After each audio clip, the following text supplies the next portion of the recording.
Welcome to the program. I'm Mark Imperial. This segment's brought to you by booksgrowbusiness.com. It's the place where busy professionals get their books done and published to educate consumers, grow their businesses, and to leave a legacy. This is a series on spotlights on remarkable exit planning advisors from across the country. And joining me on this segment is Joy Randels. She's the founder of the Prowess Group. Joy, welcome to the program. Thanks for having me, Mark. Tell us a little bit about your work and specifically let us know who are the types of clients that you work with.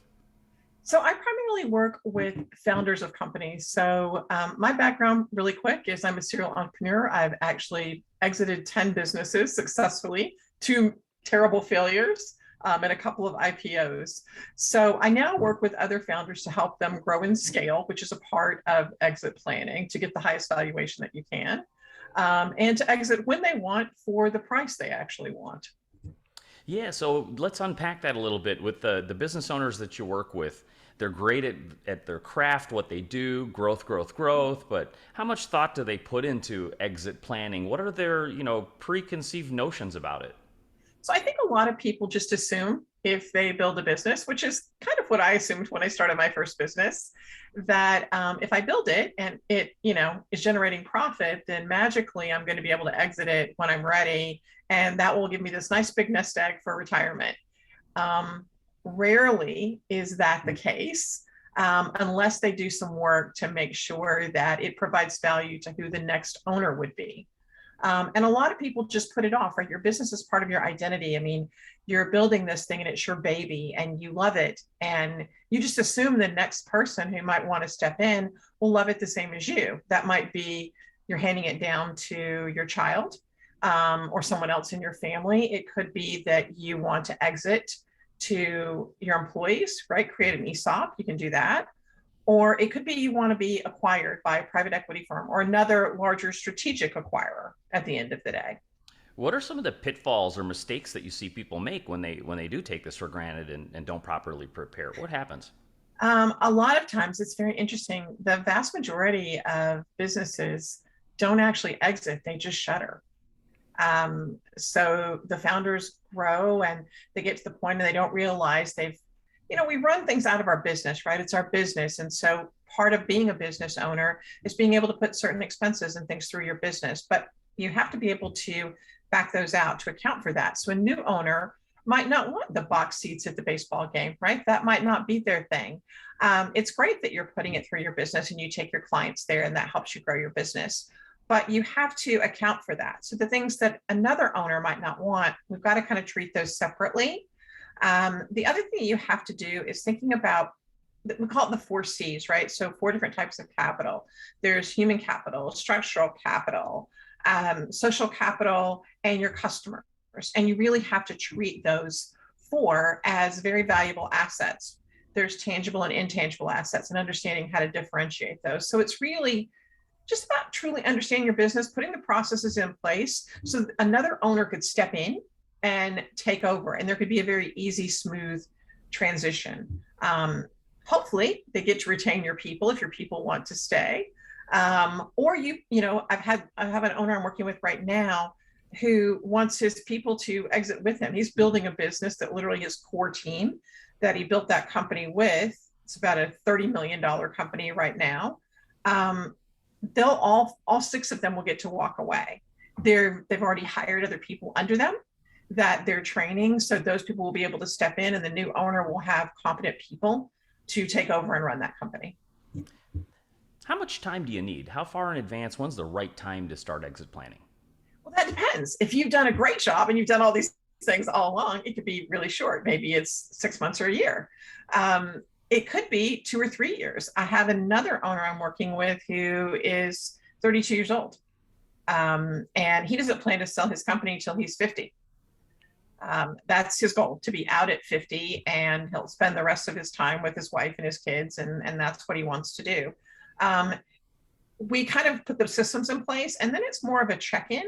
It's not, oh, you've got to do it every day. Like, he's going to be running his business. We don't run the business for him. As a value advisor, I help him leverage the team he has in place, like his accountants, those kind of people, the people we would normally bring to the table. If there's other people he needs, we help him figure out who to bring in. And he'll run that business we check in, was doing it originally like once every 90 days. Now we do it once every 6 months. Meet with him and his team for a few hours. Okay, let's review where we are. Are we there? This is what your company could sell for today. You sure you want to keep it? You want to sell it? Great. Boom. We'll move on to the next one, right? But if he decided he wanted to sell his company tomorrow, or he had some catastrophic event, maybe a family member gets ill, maybe he, God forbid, the guy got hit by a bus, right? And his wife wanted to sell the company. It's ready. So they would get the optimum price for the business, regardless of when they want to sell. Joy, you mentioned being a serial entrepreneur. Well, what inspired you to get into this field and now help other business owners with their exit plans? How'd you get started? So it's very interesting. I've worked with founders. I've primarily done technology. So I've done technology, logistics companies. I owned a couple of restaurants, not my thing. I owned those with another family member. I'm not a restaurateur, and I fully understand that. But I've done a lot of work in the tech space. I had a company that I was an investor in, and I sat on their board, and they got sold. And this sounds really great. Amazon bought them, right? But it was for pennies on the dollar for what the company was actually worth. And there were a couple of factors that played into that. The founders were all Black, made it very difficult to raise capital. People of color have a harder time raising capital. And I'm Native American and Irish, so I kind of understand that, and also had a female founder. But what really kind of brought me is after this happened, I was like, wow, this company could have been $1 billion company, but they were bought for this much lower fee because they reached a point in growth but couldn't get any further. And I started examining that. And I said, I could go build, I just exited another company of mine. And I said, I could go build another tech company, and that takes a few years, and I could affect a few hundred lives, right? Maybe as I built my company out. Or I could go help other founders grow and scale their companies, which I'd kind of done as a side business, right? And working and investing and advising during my course of entrepreneurship for 20 something years. Or I could do this full time, and I could go help other founders grow and scale their companies, and exiting is a part of that. So that is one of our practice areas in my company. And I decided to do that because I could impact thousands of lives. And I felt the best way that I could kind of change the landscape and make the businesses, the private equity world, the venture capital world, the boardrooms look more like our population would be to go work with those founders and help them grow and scale their businesses. We change that landscape by helping those people exit the best way they can, because those people are the people who tend to reinvest in other companies.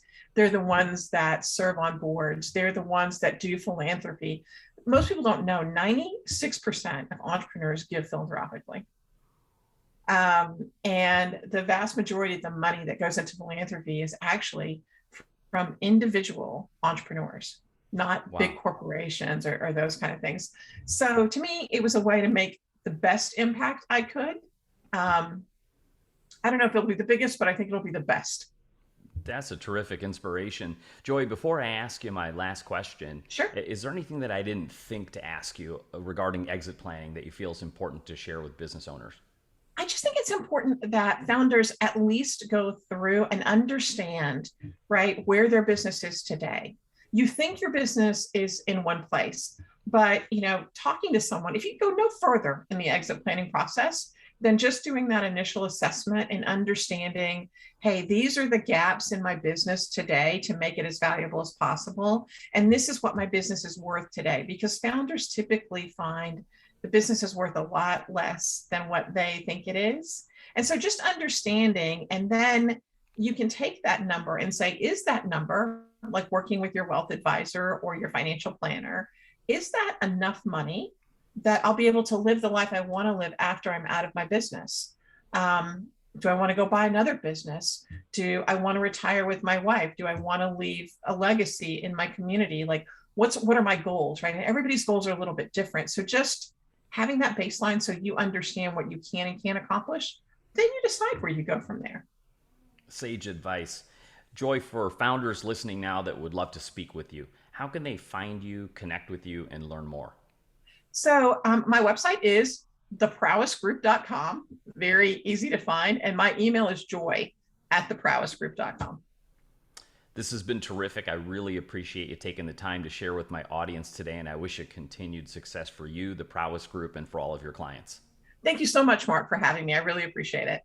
That was Joy Randels, founder of the Prowess Group. And this segment's brought to you by booksgrowbusiness.com. It's the place where busy professionals get their books done and published to educate consumers, grow their businesses, and to leave a legacy. That's all for now. I'm Mark Imperial, and thanks for joining me.